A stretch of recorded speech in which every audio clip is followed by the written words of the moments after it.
Assalamualaikum warahmatullahi wabarakatuh. Selamat pagi Bu Ima dan teman-teman. Perkenalkan, nama saya Claudia Rahel Prasetya, nomor absen 08 dengan NIM 2142520222. Di sini saya akan memberikan beberapa tips nih tentang online school study.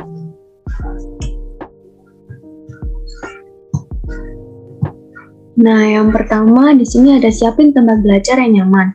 Tempat belajar yang nyaman juga bisa membantu kita agar lebih semangat belajar.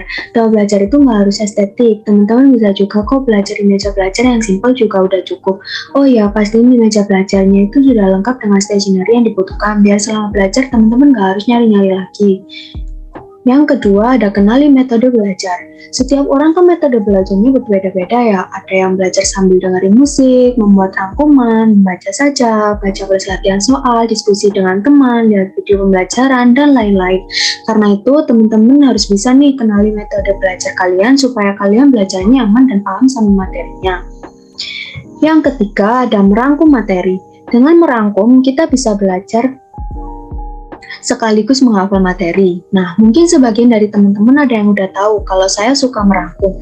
Nah, hal ini tuh karena aku tipe orang yang gampang lupa kalau cuma lihat video pembelajaran, cuma membaca materi, ataupun cuma dengerin omongannya dosen. Dengan merangkum, saya bisa belajar sekaligus menghafal materi. Karena selama proses membaca catatan, kita akan membaca dan secara nggak langsung materi yang dibaca kesalin di otak kita.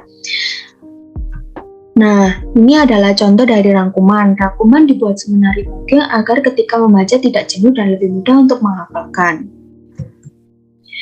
Yang keempat ada buat to-do list. Dengan to-do list, teman-teman bisa buat harinya itu jadi lebih produktif.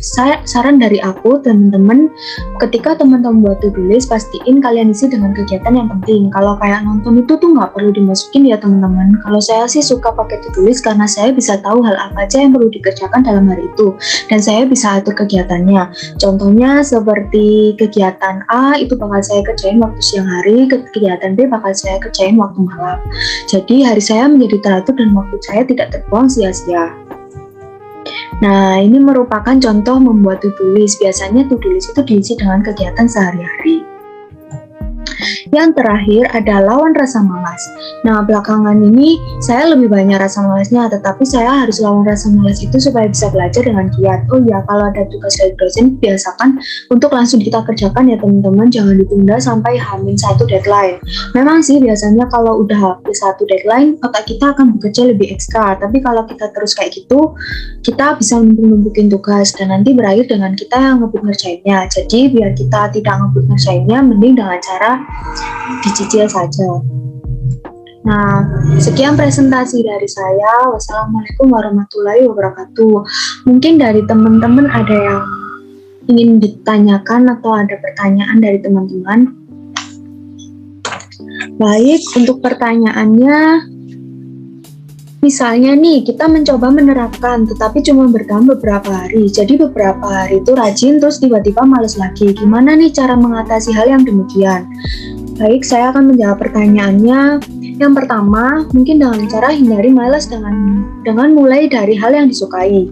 Belajar hal yang baru memungkinkan kita untuk maju dalam karir dan mendapatkan hal baru yang bisa menghasilkan.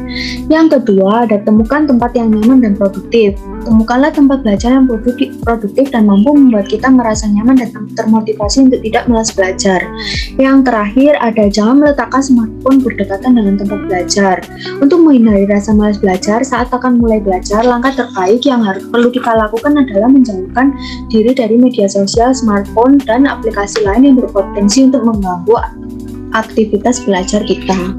Sekian presentasi dari saya, kurang lebihnya saya mohon maaf. Wassalamualaikum warahmatullahi wabarakatuh.